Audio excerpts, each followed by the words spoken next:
এই তোমার ওড়নাটা ঠিক করো, সব তো দেখাই যাচ্ছে। ওড়না তো ঠিক আছে, কোথায় কি দেখা যাচ্ছে? ভালো করে দেখো, সব দেখা যাচ্ছে। আরে এইটুকু দেখা গেলে কি হবে? আর আমি তো তোমার এখন সামনেই আছি, তুমি আমার সব দেখতেই পারো, তাতে সমস্যার কি আছে? আছে সমস্যা আমার, এইসব জিনিস দেখলে মনের মধ্যে কেমন কেমন যেন করে, তাই বলছিলাম এইসব একটু ঢেকে রাখো। তাই না? আমিও দেখি কেমন কেমন লাগে। এই নাও, একদম ঢেকে দিলাম। অধরা কথাটা বলতেই নিজের বুকের উপরে থাকা ওড়নাটা এক টানে নিজের বুকের উপর থেকে সরিয়ে নিল। অধরা নিজের ওড়নাটা বুকের উপর থেকে সরিয়ে নিতেই অয়নের চোখের সামনে অধরার বুকটা স্পষ্ট হলো। অয়ন অধরার উন্মুক্ত বুকটা দেখে নিজের চোখ জোড়া সরিয়ে নিল। অধরা অয়নের চোখের দিকে তাকিয়ে মুচকি মুচকি হাসছে। অধরার ঠোঁটের কোণে হাসির ঝলক দেখে অয়নের বেশ লজ্জা করতে লাগলো। আর লজ্জা করবে নাই বা কেন? অধরা আর অয়নের মধ্যে ভালোবাসার সম্পর্ক থাকলেও তাদের মধ্যে আরো একটা সম্পর্ক আছে, আর সেটা হলো অধরা হলো অয়নের ভাইয়ের শালী। অধরা অয়নের বাড়িতে বেড়াতে এসেছে। একটু একটু করে কখন যে তাদের মধ্যে ভালোবাসার সম্পর্ক তৈরি হয়ে যায় সেটা কেউ বুঝতে পারেনি। তাদের ভালোবাসার সম্পর্কের বয়স আজ প্রায় 1 বছর। এই একটি বছর তাদের মধ্যে বেশ ভালোভাবে বোঝাপড়া হলেও অয়নের মধ্যে লজ্জাবোধটা কমেনি। অধরা অয়নকে লজ্জা পেতে দেখে অয়নকে উদ্দেশ্য করে বলতে লাগলো, কি হলো, মেয়েদের মতো এত লজ্জা পাচ্ছ কেন? দেখো আমার দিকে, একটু তো দেখো। উফ, অধরা এইসব কি শুরু করেছো তুমি? তোমায় আমি আর কতবার বলবো যে আমার এইসব একটু আনইজি ফিল হয়, তুমি কি আমার কথা বোঝো না? আরে রাখো তোমার আনইজি ফিলের কথা। প্রত্যেকটা মানুষের মনের মধ্যে একটা চাওয়া পাওয়া থাকে, কিছু ফিলিংস থাকে। সেই ফিলিংসটা বিপরীত লিঙ্গের প্রতি আকর্ষণ করে, অন্য কিছু অনুভব করতে বাধ্য করে। আমার মনে হয় তোমার সেই আকর্ষণ নেই, থাকলে আমার দিকে একটি বার হলেও ভালো করে চোখের পলক ফেলতে। অধরার কথাটা শুনে অয়নের মনের মধ্যে বেশ খারাপ লাগা কাজ করতে লাগলো। অধরা অয়নকে নিয়ে এতটা বাজে কথা বলতে পারে সেটা অয়ন আগে কখনো ভাবতেও পারেনি। অয়ন অধরার সামনে আর দাঁড়ালো না, হনহন করে অধরার সামনে দিয়ে হেঁটে চলে যায় নিজের রুমের দিকে। অধরা অবাক হয়ে তাকিয়ে আছে অয়নের চলে যাওয়ার দিকে, কারণ অধরা ভেবেছে হয়তো তার এইসব কথা শুনে অয়ন জ্বলে উঠবে, কিন্তু না, অয়ন তো অধরাকে অবাক করে দিয়ে অধরার সামনে দিয়ে সোজা নিজের রুমে চলে গেল। অধরা একটু হতাশা নিয়ে চুপসে গেল। আর কি বা করার আছে তার? এত কিছুর পরেও অয়নের দৃষ্টি নিজের উপর আটকে রাখতে পারল না সে। একটু তো খারাপ লাগবে। বিকেলের দিকে অধরা মনমরা হয়ে বসে আছে নিজের রুমে। কিছু সময় বসে থাকার পর হঠাৎ করে অধরার রুমের দরজায় কেউ একজন নক করলো। অধরা দরজার নক করার শব্দ শুনে আচমকা চমকে গিয়ে হঠাৎ করে মুচকি হাসতে লাগলো। অধরা ভাবছে হয়তো অয়ন এসেছে তার রুমে। অধরা বিছানা থেকে দৌড়ে উঠে সোজা চলে যায় দরজার কাছে। দরজার কাছে এসে অধরা দুম করে দরজা খুলে দিতেই অবাক হয়ে যায়। অধরা দেখতে পায় তার বান্ধবী রোজি এসেছে। রোজিকে দেখে অধরার মুখের উপর থেকে মিষ্টি হাসিটা উবে গেল। অধরা মুখটা মলিন করে রোজির দিকে তাকাতেই রোজি অধরাকে উদ্দেশ্য করে বলতে লাগলো, কি রে অধরা, তোর মুখটা এমন বাংলার পাঁচের মতো করে রেখেছিস কেন? অয়ন কি কিছু করেছে তোর সাথে? অয়ন আবার কি করবে আমার সাথে? আরে দুজন একটা ফাঁকা বাসায় ভাই ভাবি নেই, কিছু তো একটা করার সুযোগ নিতেই পারে অয়ন। ওর মতো একটা লোক আমার সুযোগ নিবে? এমন কিছু যেদিন হবে সেই দিন সূর্য পশ্চিম দিক দিয়ে উদয় হবে। অধরার কথা শুনে রোজি একটু অবাক হয়ে যায়, কারণ অয়নের সুযোগ নেওয়ার সাথে সূর্যের কি সম্পর্ক? রোজি সেটা বুঝতে পারলো না। রোজি প্রশ্নসূচক দৃষ্টিতে তাকালো অধরার দিকে। অধরা রোজিকে কৌতূহলী দেখে রোজিকে সবটা বুঝিয়ে বলল। অধরার কথাগুলো শুনে রোজি খিলখিল করে হাসতে লাগলো। হাসতে হাসতে রোজি অধরাকে উদ্দেশ্য করে বলল, কি বললি তুই? অয়ন তোর বুকের উপর থেকে ওড়না সরে যেতে এসব বলেছে? রে, ফাটা কপাল আমার। আমি কার পাল্লায় পড়লাম? কি আজব ছেলে দেখেছিস? মানে আমি এতদিন শুনে এসেছি ছেলেরা নাকি মেয়ে দেখলেই খারাপ চোখে তাকায়, আর এই একটা ছেলে আছে যাকে আমি বারবার করে অনুরোধ করার পরেও সে আমার দিকে একটুও তাকালো না, আরো গাল ফুলিয়ে কেটে পড়লো। আরে অধরা, তুইও কিন্তু বেশি একটু বাড়াবাড়ি করছিস। অয়ন এইসব বিষয় একটু লাজুক, ওকে আস্তে ধীরে সামলাতে হবে। হুট করে ওকে এমন কথা শুনিয়ে দেওয়াটা মোটেও উচিত হয়নি তোর। মাথাটা ভীষণ গরম ছিল রে, তাই আর কি শুনিয়ে দিয়েছি। এখন কি করা যায় বলতো? এই ছেলের লজ্জাটা হরণ করতে হবে আমায়। একটা আইডিয়া দে। আচ্ছা তবে শোন। রোজি অধরার কানের মধ্যে তার প্ল্যানটা ভালো করে দিয়ে দিল। অধরা রোজির এই প্ল্যানটা শুনে মুচকি হেসে ফেললো। রোজির কথা শেষ হতেই রোজি অধরার রুম থেকে বেরিয়ে চলে যায়। এইদিকে অধরা আপন মনে মুচকি মুচকি হাসছে। অয়ন নিজের রুমে বসে আছে। অয়নের মুড অফ। অধরা তাকে নিয়ে এত বাজে কথা কি করে বলতে পারে সেটাই ভাবছে অয়ন। অয়ন কিছু সময় বসে থাকার পর হঠাৎ করে অয়নের কানে ভেসে আসতে লাগলো কিছু শব্দ। অয়ন কান খাড়া করে শোনার চেষ্টা করতেই অয়ন চমকে যায়। এটা তো অধরার গলার কণ্ঠস্বর। অধরা কারোর সাথে ফোনে কথা বলছে। অয়ন বসা থেকে উঠে দৌড়ে দরজার পাশে গিয়ে কান পেতে শুনতে লাগলো অধরার ফোনে কি বলছে।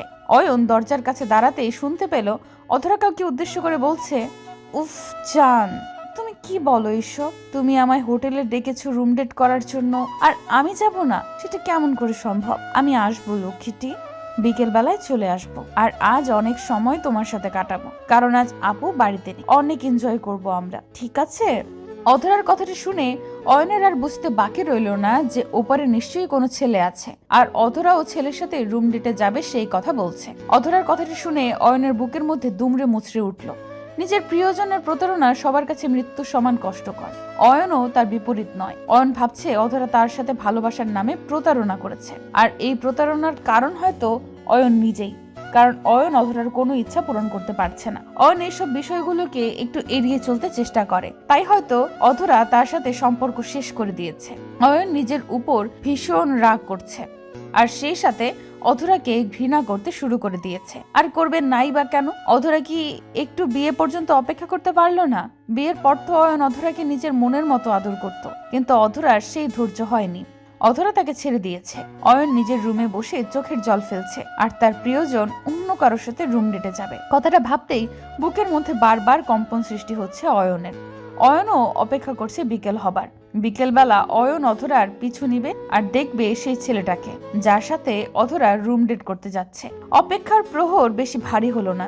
নির্দিষ্ট সময়ে অধরা রেডি হয়ে বাড়ি থেকে বেরিয়ে গেল। অধরার পেছন পেছন অয়ন বেশ সাবধানে নিজেও বাড়ি ত্যাগ করলো।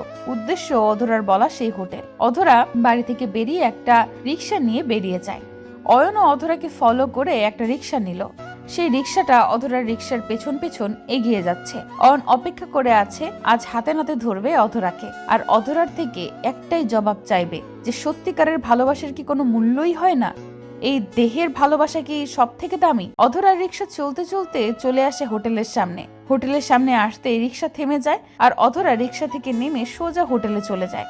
অধরাকে হোটেলে যেতে দেখে অয়নও দ্রুত রিক্সা থেকে নেমে অধরার পেছন পেছন চলতে লাগলো। অয়ন অধরার পেছন পেছন তো ঠিকই এত দূর অব্দি চলে এসেছে, কিন্তু এখন অয়নের বেশ ভয় করছে।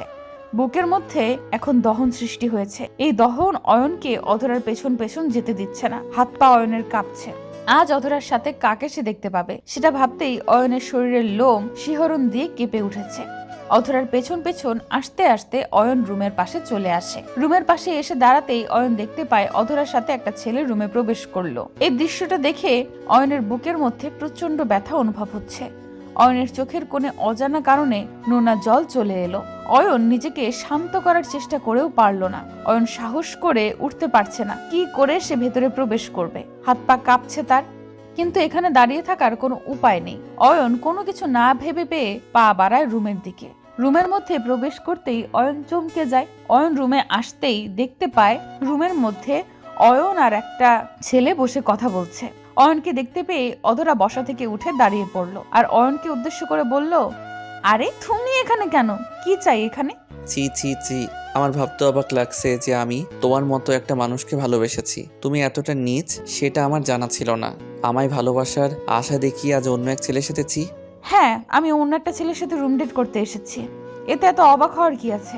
আমি তো আর কোনো পুতুল না যে তোমার কথা মতো চলবো। আমার মন, আমার যা ইচ্ছা হবে তাই করব। তাই না? আজ তোমার একার মন হয়ে গেছে, আমি তোমার মনের মধ্যে আর নেই। আমি তোমার কেউ না, তাই তো? ঠিক আছে, আমি আর জীবনেও তোমার কাছে আসবো না ভালোবাসার অধিকার নিয়ে। তবে তার আগে এই ছেলেটার এমন অবস্থা করব যে এই ছেলেটা অন্য কোনো মেয়ের দিকে আর জীবনেও চোখ তুলে তাকাতে সাহস করবে না। অয়ন নিজের কথাটা শেষ হতে না হতেই ছেলেটার দিকে দৌড়ে এগিয়ে গেল। অধরা ও অয়নকে আটকাতে অয়নের পেছন পেছন দৌড়াতে লাগলো, তবে অয়নকে আটকাতে পারলো না। অয়ন ছেলেটার সামনে এসে দুম করে ছেলেটার কলার চেপে ধরতেই অয়ন থমকে যায়, কারণ এই ছেলের শরীরটা মোটেও কোনো ছেলের শরীরের মতো লাগছে না। ভীষণ নরম আর কোমল লাগছে এই দেহটা। অয়ন ছেলেটার শার্টের কলার ধরে জোরে টান দিতেই ছেলেটার মুখের উপর থেকে রুমাল সরে যায়। অয়ন ছেলেটার মুখের দিকে তাকাতেই ভীষণ অবাক হয়ে যায়। অয়ন ছেলেটার দিকে তাকিয়ে চমকে গিয়ে আপন মনে বলতে লাগলো, এটা কি? এ তো কোনো ছেলে না, বরং মেয়ে। আর এই মেয়েটা তো আর কেউ না, অধরার বান্ধবী রোজি। অয়ন রোজির দিকে তাকিয়ে প্রশ্নসূচক কণ্ঠে বলতে লাগলো, আরে রোজি, তুমি এখানে? আর ছেলের পোশাক পরে এখানে এসব কি হচ্ছে? কেউ কি আমায় বলবে?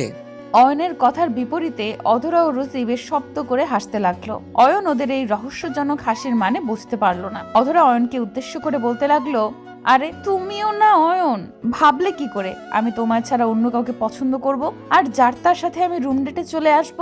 আরে আমার সব কিছু তোমায় ঘিরে, এতটুকু বিশ্বাস করতেই পারো যে তোমার অধরা তোমায় কখনো ঠকাবে না।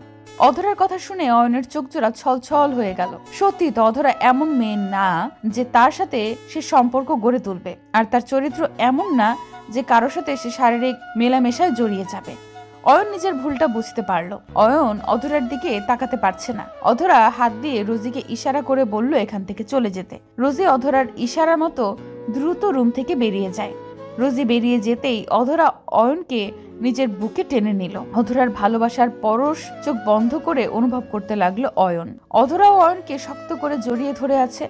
মনে হচ্ছে অধরার থেকে অয়নকে কেউ যেন কেড়ে নিতে চাইছে, তাই নিজের সর্বশক্তি দিয়ে জড়িয়ে ধরে আছে অয়নকে।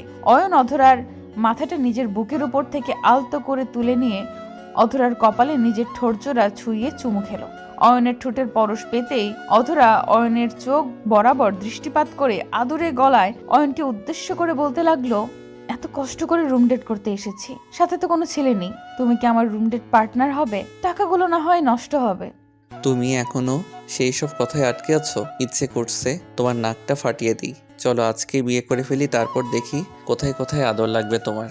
কি আজকের মধ্যেই বিয়ে? আপুদুল্লাহ ভাই জানতে পারলে কি হবে জানো তুমি?